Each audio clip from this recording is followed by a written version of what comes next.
if you did not watch Cavalry versus Vancouver on Sunday night, you missed out. But to introduce us here, I'll let Tommy Wheeldon Jr. let you know what you missed to start us off. Well, we are in the entertainment business. Are we not entertained? I think that's one of the best ever games I've ever been involved in. In fact, it was my 200th, is a memorable cause of itself. I'd have preferred a 3-0 win, of course, but I'll take any win at this point. And said to the lads, let's just go out and attack with freedom. And I think we did that.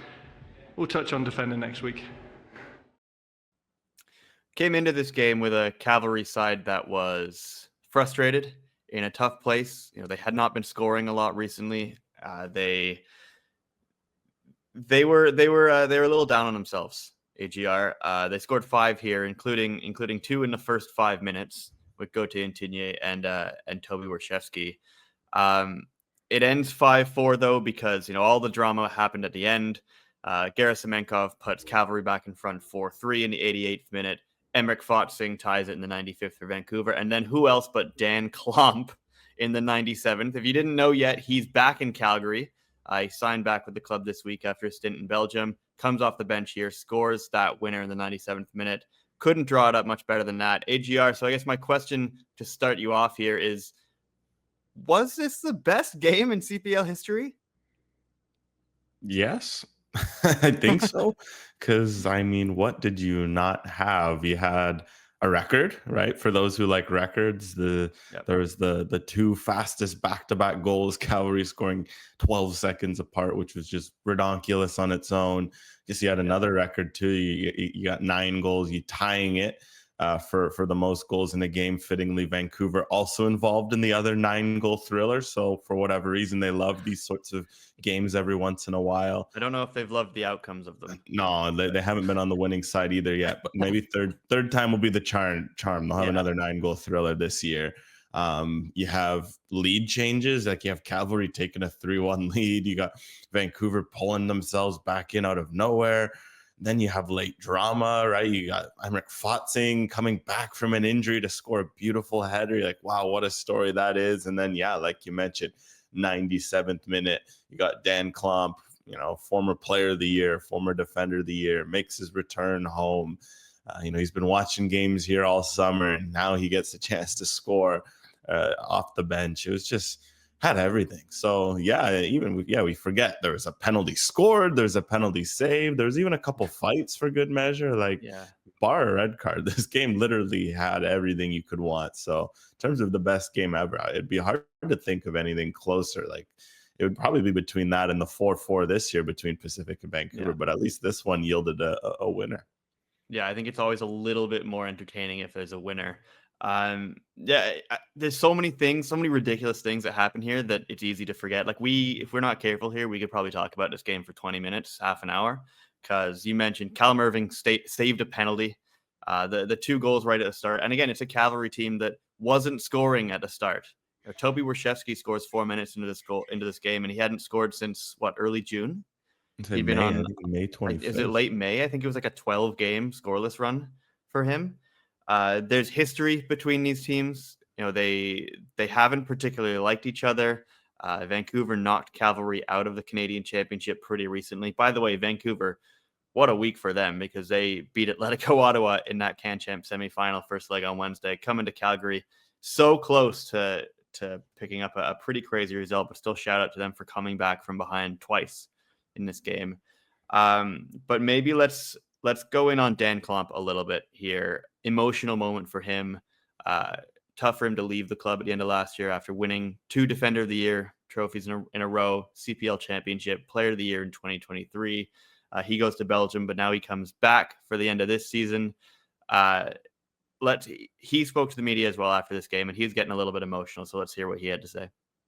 Yeah, no, I've been talking to the guys as well there. It's kind of like a fairy tale. I couldn't write it any better. So it's the best welcome home story I could have wished for. So to be honest, I was still coming down when the ball went in, so I didn't really see it go in, and then I hear the noise and I knew it was in. And yeah, I was a bit overwhelmed when it went in. So it's an amazing feeling. So with Klomp back, with their stars going again, shout out Ali Musi, by the way. Speaking of stars going for Cavalry, 2 assists and 8 chances created, which is the third most in CPL history in a single game.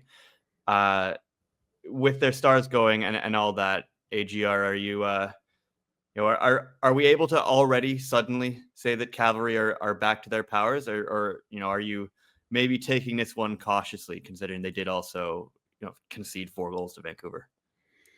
I think you take it with a wee bit of caution because of that. At the same time, I've been asked a lot over the last few weeks. I think we spoke about it here. I also know we talked about it on OneSoccer. It's like when you're looking at all the teams, Calgary's one where I'm least worried because, yeah, they won a championship last year. They kept most of their guys. Their response to the slump is to sign, they signed Eamon Salouf and Gauthier Intigny to spark their attack.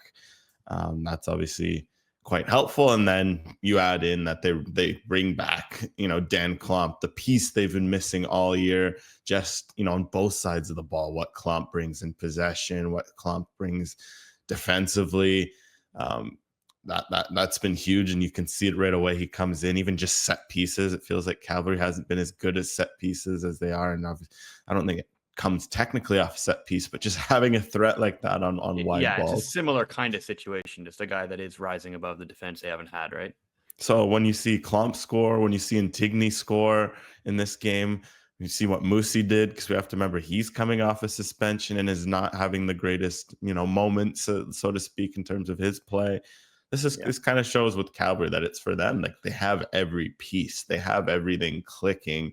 It's just been a matter of A, can they break down low blocks, and B, can they find a bit of consistency? So I think Tommy Wilden Jr. had it right when he was saying that, look, the defending by no stretch was anything to write home about. But for a team that for about 2 months now we've been talking about, like, what's going on with the offense, something seems off. You take the 5-goal explosion, all 5 were non-penalty goals. And you take that, and now you hope that, okay, Klomp returning, maybe, this can help them find a bit of structure. So for Cavalry, they've had no reason to really, really be worried. And now they'll just hope this kind of, because they've always been a streaky team. And if this is the kind of game that gets them going, then that's kind of one where you say, watch out. Yeah, I mean, this was a team that had scored 1 goal in their last 4 games, 3 in their last 7 CPL games. And all of a sudden they come in and they just suddenly look like themselves again, really.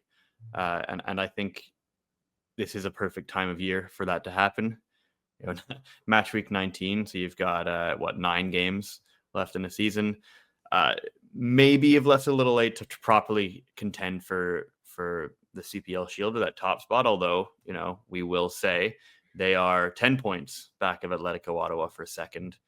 Not off the table by any means. And I believe they play Atletico Ottawa next weekend.